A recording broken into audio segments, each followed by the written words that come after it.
Հարգելի գործընկերներ,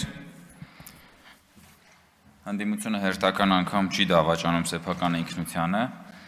եւ անկեղծ չի, էլի։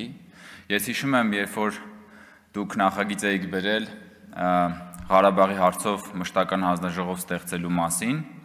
եւ այն ժամանակ էլ մեզ մեղադրում եք եւ ասում եք, որ դուք բերել եք պաշտպանելու համար Ղարաբաղը,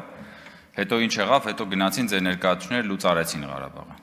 Հիմա դուք նախագիծ եք բերել ցեղասպանության ժխտումը իբրև թե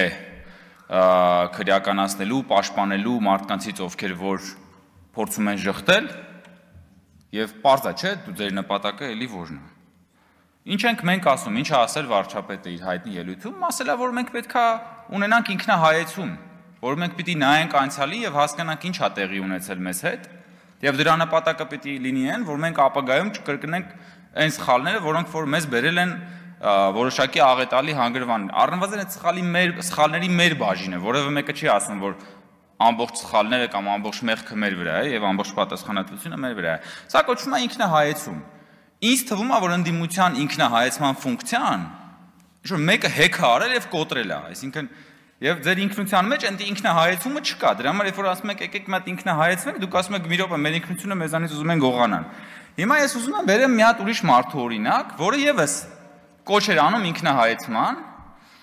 եւ դա անում էր 1920-ական թվականներին։ Մի այդպիսի գիրք կա, հարգելի գործընկերներ, երևի կարդացել եք։ Այդ գիրքը կոչվում է Դաշնակցությունը այլևս անելիք չունի, Հովհաննես Քաջազնոնի։ Եվ այս գրքում Հովհաննես Քաջազնոնին ահա անում է այսպիսի դատողություններ, այսպիսի մտքեր է զարգացնում։ Ասում է. 1915 թվականի ամռանն ու աշնանը տեղի ունեցան թուրքահայերի բռնի տեղահանությունը, մասսայական աքսորներն ու ջարդերը մահացու հարված հայ քաղաքական դատի համար։ Եվ դարձյալ պարաբան կլիներ հարց դնել այսօր, թե որ չափով է անդրադարձել մեր կամավորների մասնակցությունը պատերազմի մեջ թուրքահայերի աղետալի վիճակի վրա։ Իսկ ինչ է ասում ձեր տրամաբանությամբ Հովհաննես Քաջազնոնին։ Հովհաննես Քաջազնոնին զբաղվում է ինքնահայեցմամբ։ Ասում եմ, եկեք հասկանանք մեր գործողությունները։ Ինչ ազդեցություն են ունեցել թուրքահայերի աղետալի վիճակի վրա։ Հիմա պարոն Մինասյան, ձեր նախագիծը, ձեր նախագծով պետք է քրեական հետապնդում հարուցել Հովհաննես Քաջազնոնի վրա։ Եվ Հովհաննես Քաջազնոնին ասում եմ, եկեք ինքնահայեցմամբ զբաղվենք։ Ու դուք բան եք անում, դուք ասում եք, չէ, դա մերը չի, հետո մեզ եք մեղադրում պատմական անցյալից հրաժարվելու համար։ Դուք հերթական անգամ ուրանում եք Քաջազնոնու եւ Դաշնակցությանը։ Կամ ասում է Հովելի Քաջազնոնին, կարծես հոգեկան մի առանձին մխիթարանք էին գտնում այն համոզմունքի մեջ, թե ռուսները սրիկայորեն են վարվել մեր հանդեպ։ Կարծես մի մեծ առաքինություն էր, մի մեծ քաջագործություն, որ ինքներս այնքան միամիտ ու անհեռատես ենք եղել, դրել ենք մեզ այնպիսի դրության մեջ, որ ամեն ցանկացող կարողանա խաբել, լքել, դավաճանել, կոտորել տալ մեզ։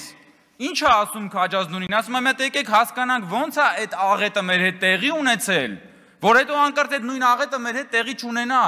երբ պատահականորեն ինքը այդ ինքնահայեցումը անում է մի գրքում, որը կոչվում է Դաշնակցությունը այլևս անելիք չունի։ Եվ ես ավարտելով իմ ելույթը ուզում եմ ասել, որ այո, 100 տարի անց կրկին Դաշնակցությունը այլևս անելիք չունի, սիրելի հարգելի գործընկերներ։